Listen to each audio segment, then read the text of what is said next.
I was in the middle of proposing.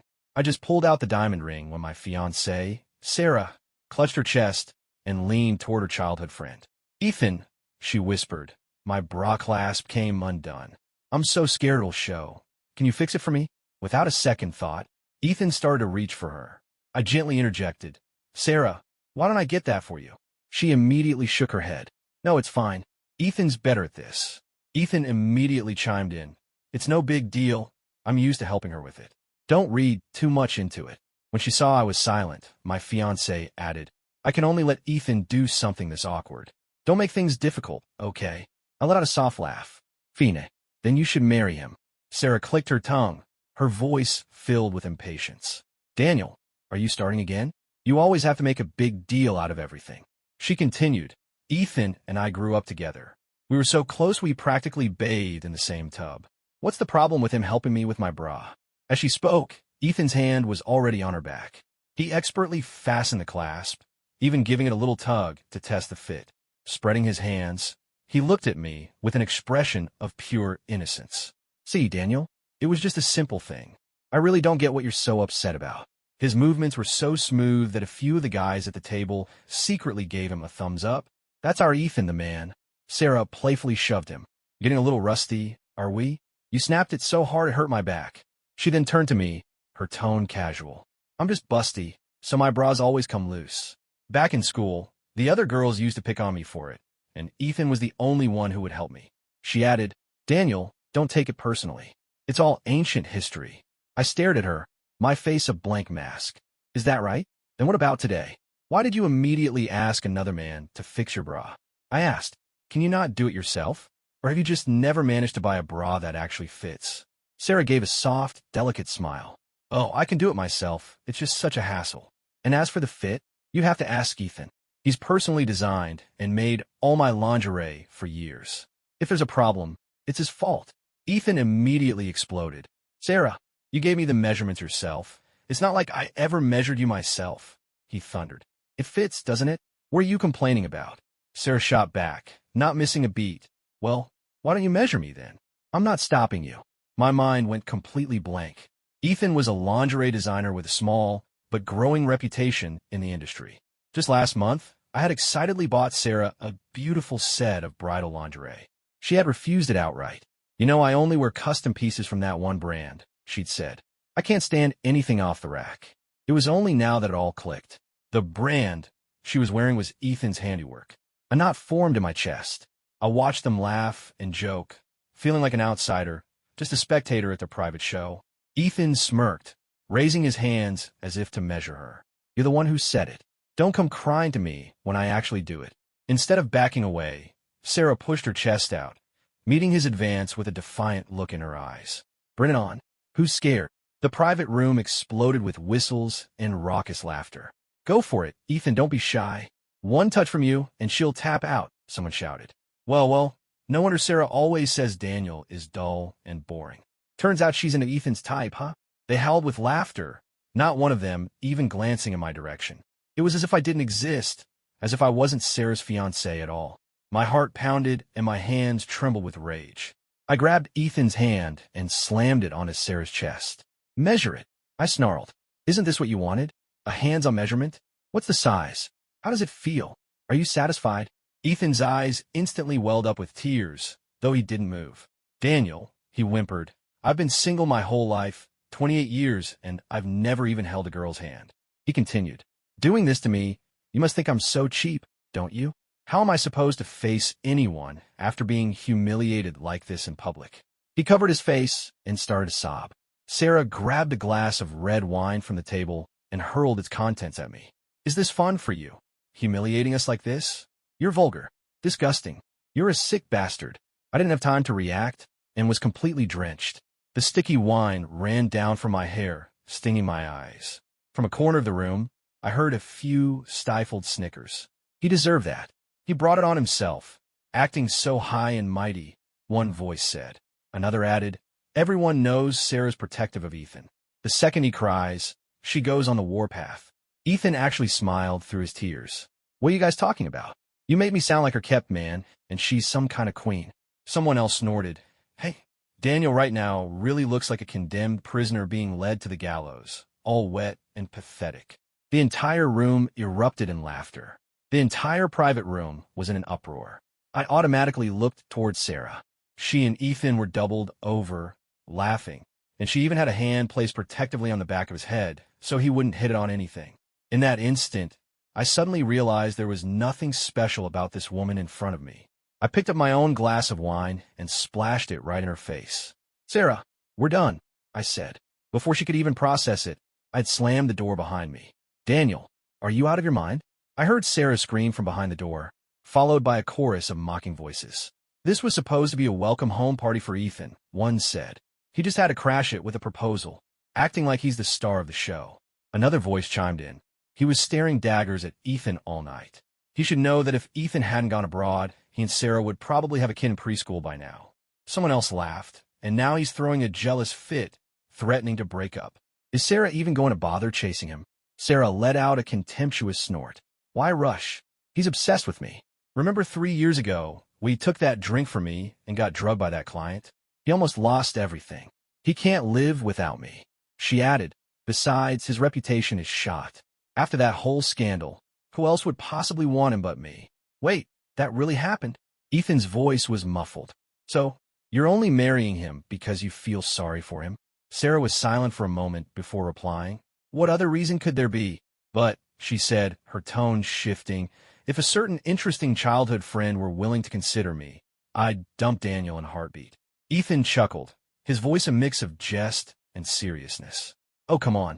You're getting married in 3 days, sweetheart." Sarah's reply was breezy. "Just say the word, and I'll cancel the whole thing." It sounded like a joke, but every word was a probe. She was serious. She was actually considering marrying Ethan. I stumbled back to my car, feeling dazed. The whole situation was so absurd I could only laugh. "We met at Fashion Week 5 years ago." She told me I was like a ray of light that had suddenly entered her life.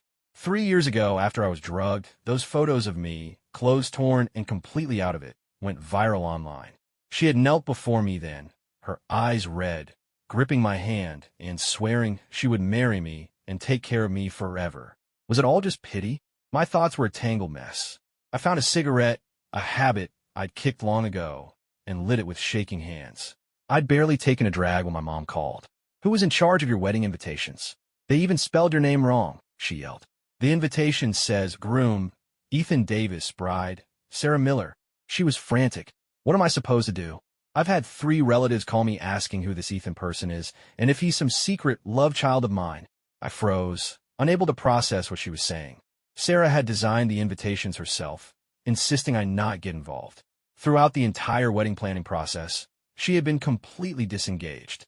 She only showed up for 10 minutes of our wedding photo shoot, leaving the rest to be filled in later with AI composites. When she said she wanted to design the invitations herself to make it up to me, I was genuinely touched, thinking she was finally invested in our wedding. I never imagined she was so preoccupied that she would list Ethan as the groom instead of me. My whole body started to shake, and a low, humorless laugh escaped my lips. "Mom," I said, "go ahead and get the invitations reprinted. The time and place will stay the same." I paused. "As for the bride, just pick a name from that list of families who proposed an alliance." Through the haze of smoke, I saw Sarah and Ethan walking towards me, laughing as they shared an ice cream cone. The moment she saw the cigarette in my hand, she snatched it away and crushed it under her heel. "You're smoking? Your pneumonia hasn't even fully cleared up. Do you have a death wish?" The irony was that I caught that pneumonia from her. She'd had a high persistent fever, and I had stayed by her bedside day and night, which is how I got sick. She had been dismissive then, telling me I was uselessly hovering at the hospital since I wasn't a doctor or a nurse. But when I was the one hospitalized, she never visited, not once. Ethan covered his mouth in feigned shock. "Daniel, you smoke?" I always thought smoking was kind of scummy habit for a guy, but I guess that's just my own bias. Before I could say anything, he had slipped into the back seat of the car, glancing at me in the passenger seat. "Sarah," he said, "you never used to let me sit up front. You always made me sit right behind you." It wasn't until I went abroad that I learned that's actually the safest seat in the car. He sighed dramatically. "I'm only just now realizing how much you cared. I'm sorry, sweetheart, that I didn't appreciate your deep feelings for me back then." Sarah started the car and scoffed. "Get over yourself. Ethan was quiet for a second. Then he leaned forward. Sarah, your lips are so red. You must be a really good kisser. Could you teach me? He asked. I'm serious. I'm 28, and I've never even been kissed before. He then turned to me, his expression all innocence. Daniel, you're so handsome. I bet you have tons of experience, right? Sarah let out a low chuckle and pursed her lips. He's just okay. A bit like kissing a board, really. Barely even opens his mouth. Maybe I'll teach you some other time, she purred. When he's not around. So a certain someone doesn't throw a fit. She shot a pointed look at me. Right? Hey, I finally snapped. Can you two stop with the crude jokes in the car? Ethan immediately put on a hurt expression. I was just trying to lighten the mood. Are you upset again, Daniel? Before I could answer, Sarah slammed her hand on the steering wheel, and the horn blared. Daniel, I have had it with you, she yelled. If you don't like it, put on some headphones. Ethan and I have always been like this. Why should we have to change how we act just because you're here? Her tone was final. And another thing, Ethan just got back, and his apartment isn't ready yet. He's going to stay at our new house for a few days. I'm taking him there now. Our new house. The one I hadn't even stayed in yet. The one we were supposed to move into after the wedding. I couldn't believe what I was hearing. Can't he get a hotel? Her brow furrowed in annoyance. Hotels aren't safe. I wouldn't be able to relax. Ethan nodded eagerly. Yes, I get scared easily. And even if we're at your house, you can't leave me alone tonight, okay? Sarah raised an eyebrow. What do you take me for? Of course I wouldn't leave you. We'll just share the bed tonight. How about that? Ethan clutched his chest dramatically. You're so thoughtful. Confess. You've been after my body this whole time, haven't you? Sarah just laughed. And what if I have? I took a deep breath, my head pounding. Pull over, I said. I am tired. I want to go home. Sarah's face tightened, but her voice softened slightly. Why don't you just recline your seat and take a nap? Pull over, he repeated. It'll just be half an hour. I'll drop Ethan off and then take you right home, okay? Pull over. Daniel, it's the middle of the night. I can't just let you get out of the car by yourself. I said pull over, pull over, pull over. I finally roared, unable to contain my anger any longer. Don't you understand English? She grit her teeth and slammed on the brakes. Fine, get out. But if you walk out that door today, we are done. The wedding in 3 days is canceled. Wait, Ethan said, running his hands through his hair in a panic. I didn't do anything. Daniel, you're not fighting with Sarah because of me again, are you? I didn't answer. I just opened the car door and stepped out. It won't be long before you come crawling back to me. Sarah shouted. With a curse under her breath, she gunned the engine, and the car sped off into the night. Half an hour later, I was back at my family's house. My mother handed me a stack of newly printed invitations. On the crimson card with gold foil lettering, I saw the name of the woman who was set to become my wife in 3 days. I read it out loud. Claire Beaumont. My mother beamed. The new star of Chicago's business scene. She's the CEO of the Beaumont Group. Young, brilliant, and absolutely gorgeous. She's leagues better than Sarah. I nodded. That's good. If my devotion was going to be unreciprocated, I might as well use this marriage to secure the best possible future for my family. I had just gotten back to my room when my phone rang. It was Sarah. You left your wallet in my car, she said. Come and get it. I had no desire to see her again. Just throw it out, I told her. She let out a sharp laugh. Don't flatter yourself. I'm not offering you an olive branch. You want me to throw out your driver's license and all your credit cards. The line went dead. When I got to the house, I walked into the backyard and stopped dead. Ethan was there, wearing the silk pajamas I had bought for my wedding night. He was standing behind Sarah, a tape measure in his hands, carefully taking her bust measurement. They were standing so close their bodies were almost touching, their faces flushed, neither saying a word. Then, as if a switch had been flipped, Ethan burst into tears. Sarah, he choked out, I'm in love with you. I've been in love with you for more than 10 years. I love you so much it's killing me. But I've always felt like I wasn't good enough, so I never had the courage to tell you. I was scared that if I did, we couldn't even be friends anymore. He sobbed. But now that you're about to get married, I can't hide it any longer. I guess I'll just have to avoid you from now on. Just disappear from your life. Sarah completely broke down and threw herself into his arms. Ethan, don't you dare, she cried. Before she could say more, she tilted her head back and kissed him. They were lost in a deep, passionate kiss under the dim porch light, completely oblivious to my presence just a few yards away. With surprising calmness, I raised my phone, aimed it at them, and took a picture. The camera flash startled the two lovers. Ethan shrieked and scrambled to hide behind Sarah. Sarah glared at me, furious. Daniel, What the hell are you doing sneaking around like that? I posted the picture to our group chat, then looked at Ethan. Mr. Davis loses his first kiss at the ripe age of 28, I said. Just want to capture the moment and share the happy news. You're not mad, are you? Ethan frantically pulled out his phone, his face growing paler by the second. A flicker of guilt crossed Sarah's face. I was teaching Ethan how to kiss. I told you I was going in the car, remember? So I basically gave you a heads up. Since you didn't say anything then, you can't get all pissy and make a scene about it now, okay? I turned to leave. I'm not angry. You two carry on. I'll just grab my wallet and go. But Sarah grabbed my arm, her expression incredulous. You're really not angry? I look her in the eye. No, why would I be? It's perfectly normal for two childhood friends to share a kiss, right? She studied my face, her grip tightening on my arm. Daniel, you're being way too reasonable. This isn't like you. Just then, Ethan started wailing. Sarah, he cried, everyone in the group chat is calling me a slut. They're saying I'm a home wrecker for getting close to you in front of your fiancé. I may joke around, but I'm actually a really conservative person, he sobbed. How could they say those things about me? What did I do to deserve this? Sarah rushed to comfort him. It's not your fault, Ethan. It's all my fault. I just couldn't help myself. Then she rounded on me. Daniel, delete that picture right now. I grabbed my wallet from the counter and headed for the door. Sorry, I said. Too late. Can't be deleted now. A vein throbbed on Sarah's temple. Apologize to Ethan. I just laughed. Why should I? She tilted her chin up, her voice dripping with arrogance. Because I'm your fiancé. Because you can't live without me. Because I can call off this wedding with a single word. For a second, I was transported back to the day I first met her. The woman holding a trophy, proudly declaring she understood men and vowing to become a top sneaker designer. Maybe she did understand men, but she had never understood me. I couldn't marry a woman whose heart and soul clearly belonged to someone else. I decided to indulge her one last time, as a final thank you for sticking by me 3 years ago. I'm sorry, Mr. Davis, I said. Sarah shot me a look that screamed, see? You can't live without me. And Ethan smirked in triumph. I forced a smile and pointed at what he was wearing. Mr. Davis, since you seem to like my pajamas so much, I'll sell them to you. How about a discount? $38. You can Venmo me. Daniel, I walked out the door to the sound of Sarah's enraged screaming. For the next 3 days, I heard nothing from Sarah.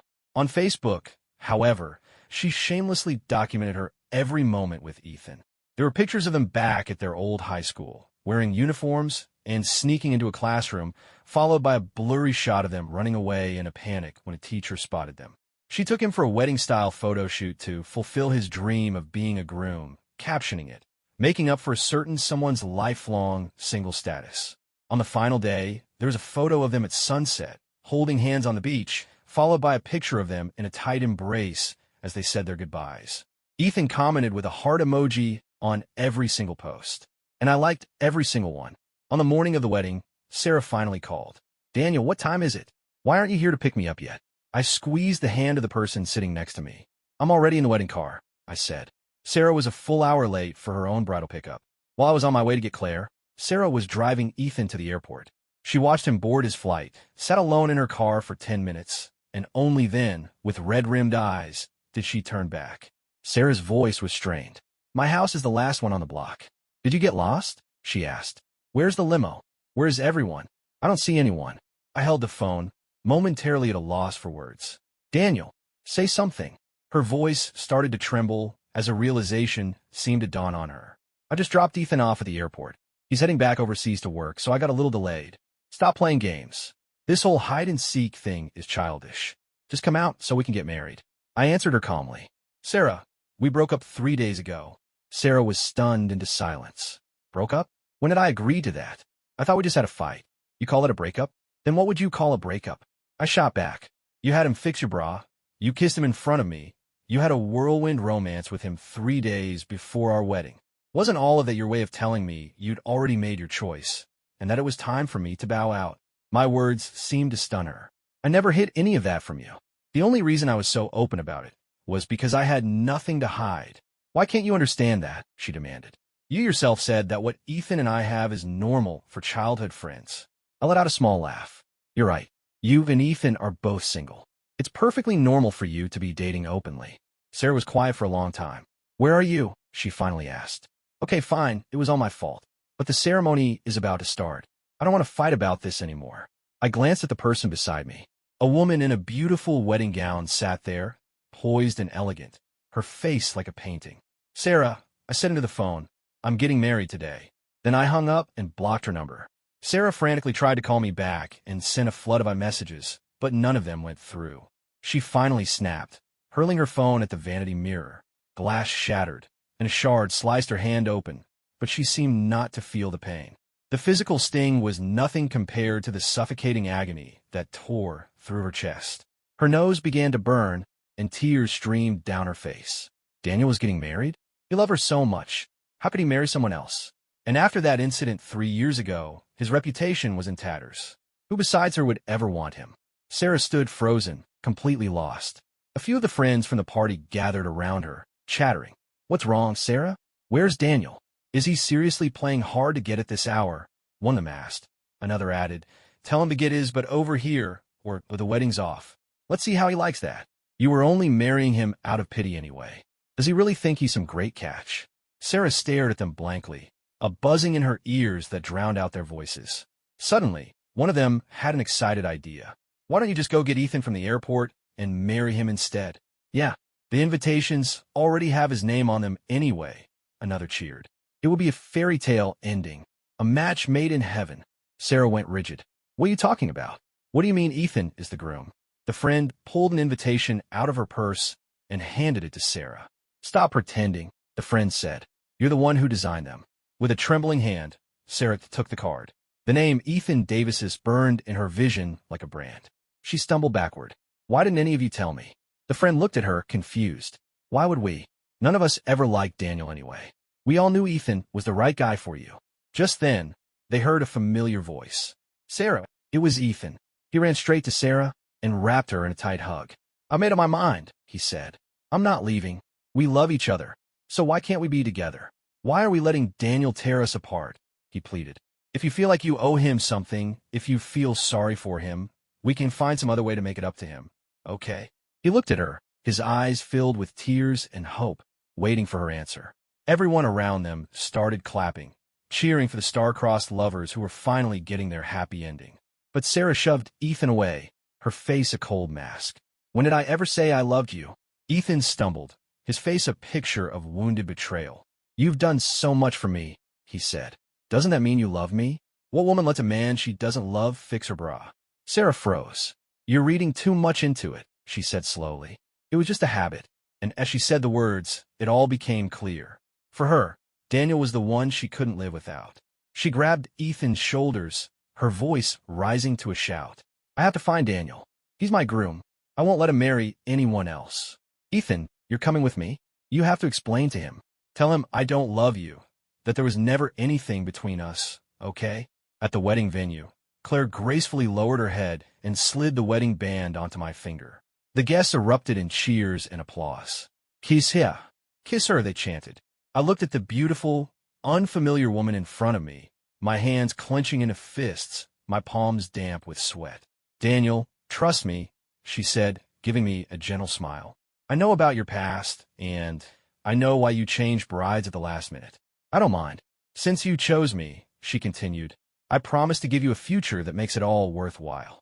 I nodded slowly, but a part of me was still lost. Could a loveless marriage of convenience like this ever truly work? She squeezed my hand. You really don't remember me, do you? I stared at her, completely blank. How could I have met someone so striking and have no memory of it? She leaned in closer, our eyes meeting. 3 years ago, she said softly, I was the one who saved you. Looking into those clear, bright eyes, it all came rushing back. I had been drugged, and I was being dragged, half-conscious, through a hotel room. Right before we got to the door, I used the last of my strength to grab onto a woman walking down the hall, my nails digging into her arm. The men dragging me apologized profusely before shoving me into the room.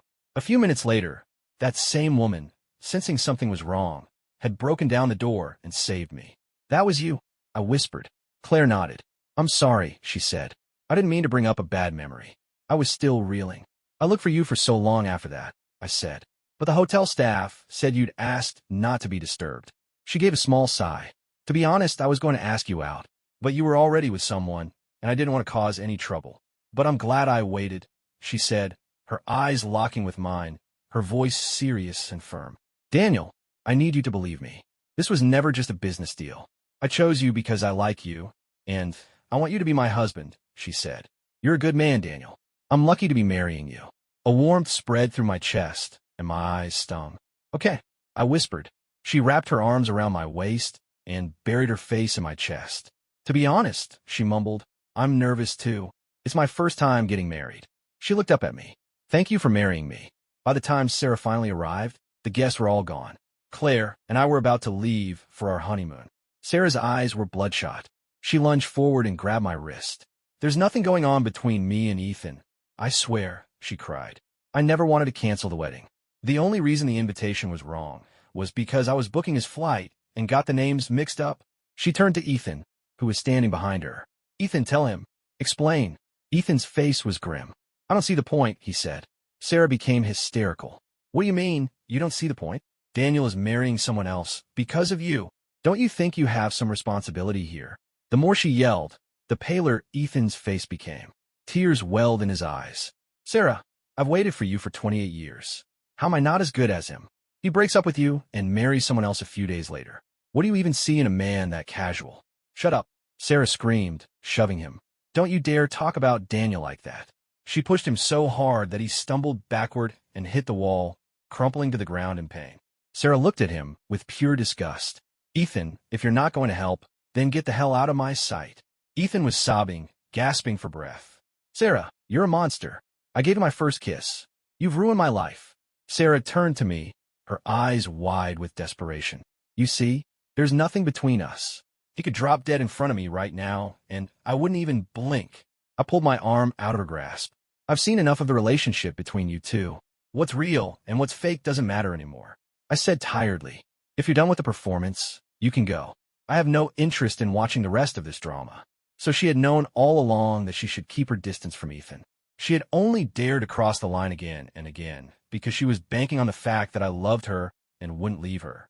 All those inappropriate jokes, all those ambiguous little moments, were because she was sure I would just put up with it. Well, I was done putting up with it. Sarah stared at me, then pointed an accusing finger at Claire. What can she give you that I can't? After 5 years together, you're just going to marry some random stranger to get back at me? I looked at her, on the verge of a complete breakdown, and said calmly, she saved my life once. I owe her. Sarah's eyes darted between me and Claire, and a cruel smile spread across her face. Has it ever occurred to you that she might have set the whole thing up? How else could she have shown up at just the right moment? She sneered. She's the one who created the problem, and then she swooped in to play the hero. And you idiot, you fell for it completely. I cut her off. You call me vulgar and disgusting? Sarah, you're the one with the truly twisted mind. I turned to Claire, my voice softening. Let's go. We're going to miss our flight. Claire winked at me and rested her head on my shoulder. Okay, hubby, she said sweetly. I laced my fingers through hers. You're the best, wifey, I replied. Sarah looked completely defeated, her voice a hoarse whisper. Where are you going? Claire walked towards her, taller by half a head. Her very presence was an unspoken threat. Her voice was calm but firm. Do I need to report my husband's and my travel plans to you, Miss Miller? Sarah looked at me, her eyes unfocused. She's your wife, she whispered. Then what am I? Claire raised an eyebrow. You're the toxic ex who got dumped right before the wedding. How's that for title? Are you satisfied? Sarah shook her head wildly. I'm not toxic. Ethan seduced me. He's the slutty one. Hearing this, Ethan flew at her and slapped her across the face. All of Sarah's pent-up rage exploded, and the two of them descended into a chaotic brawl. I sighed and called the police. I heard later that they both ended up leaving in the same ambulance. A month later, we returned from our honeymoon. My parents immediately put me to work taking over the family business. I was working late one night, waiting for Claire to join me for a late dinner, when I stepped out of the office building into the biting winter wind. Sarah was there, leaning against the entrance, touching up her makeup. The moment she saw me, she snapped her lipstick shut and rushed over. Daniel. She looked awful, haggard and exhausted, her eyes completely bloodshot. Before I could react, she had thrown herself into my arms. I'm sorry, she sobbed. I'm so sorry. Please forgive me. Her arms were wrapped tightly around my waist, as if she were trying to fuse herself to me. I've thought about you every single day this past month, she cried. I think I'm going crazy. I could feel her tears soaking my shirt. This proud, arrogant woman was clinging to me like a lost child. I can't live without you, she went on. That bastard Ethan gave me a concussion. The moment I was discharged from the hospital, I came looking for you, but your mother threw me out. The only thing I could do was wait for you here. Her tears were hot against my chest, but I felt nothing. I know I was wrong, she sobbed. I really know I was wrong. She cupped my face in her hands, her voice shaking. Ethan spent years trying to seduce me, but my heart never wavered. It was just vanity. That's why I let him get so close. I've only ever loved you, Daniel. I swear. Her voice dropped to a broken whisper. Daniel, please divorce her. We can start over. I push her away. Do you really love me? I asked her. Or are you just telling yourself you do? If you loved me, would you have been too busy to even send a get-well-soon text when I was in the hospital with pneumonia? I demanded. If you loved me, would you have rather stayed home playing video games than come to our wedding photo shoot? If you loved me, how could you possibly say that it's normal for another man to fix your bra? Thinking back on it, the whole thing was so absurd it was almost funny.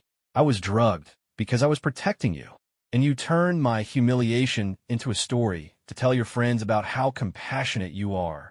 You took my deepest wound and paraded it around to show everyone what a saint you were, I said, my voice thick with emotion. You told everyone you were only marrying me out of pity, because no one else would have me. Sarah, you don't love me. You never did. And I was a fool for loving the person I thought you were. I told her, someone like you doesn't deserve to be loved. Even Ethan is better than you. At least he knows what he wants. He's manipulative. He's a professional victim. But his feelings for you were genuine. The color drained from Sarah's face. She looked like she was about to collapse. I never knew, she whispered. I never knew I hurt you that badly. I'll change. I'll be better. Just tell me what to do and I'll do it. Suddenly, she dropped to her knees. Please, she begged, just give me one more chance. But it was too late. I was already over her. My mind flashed back to the proposal. The custom-designed Cartier ring I gave her. She had slipped it on her finger with a bored air. There, it's on, she'd said. Happy now. The disappointments had been piling up for years. Ethan's arrival was just the final straw. I shook my head firmly. Sarah, you probably never noticed, but being with you was exhausting. I was so tired, I almost forgot what it felt like to be happy. I said, please, don't contact me again. We're done. She was sobbing uncontrollably now, her forehead hitting the pavement as she knelt, over and over again, until it was red and swollen. No, she mumbled through her tears. Don't leave me. I'll change. I'll change everything. Honey, Claire's voice came from behind me. She strode forward and linked her arm through mine, right in front of Sarah. Sarah, she said, her voice cold as ice, this is your final warning. If you ever bother my husband again, I will personally break both of your legs. She looked Sarah up and down with disdain. Is having a man take a drink for you really something to be proud of? Something you brag about? She asked. 3 years ago, if you hadn't been blackout drunk, he never would have been in a position to be drugged in the first place. You're a useless woman who couldn't even protect the man she was with. What gave you the right to ask him to take you back? Then suddenly she turned and kissed me on the cheek, her voice impossibly soft. Honey, she said, I'm tired. Carry me. The tips of my ears turned bright red. She was jealous. Without a moment's hesitation, I swept her up into my arms and started walking. In my peripheral vision, I could see Sarah still frozen on the pavement, her face a mask of bitter defeat. Claire shot her one last, dismissive glance, and then wrapped her arms happily around my neck. A few days later, a news story broke and went viral. A well-known sneaker designer was accused of luring a fan to her home under the guise of fitting and behaving inappropriately.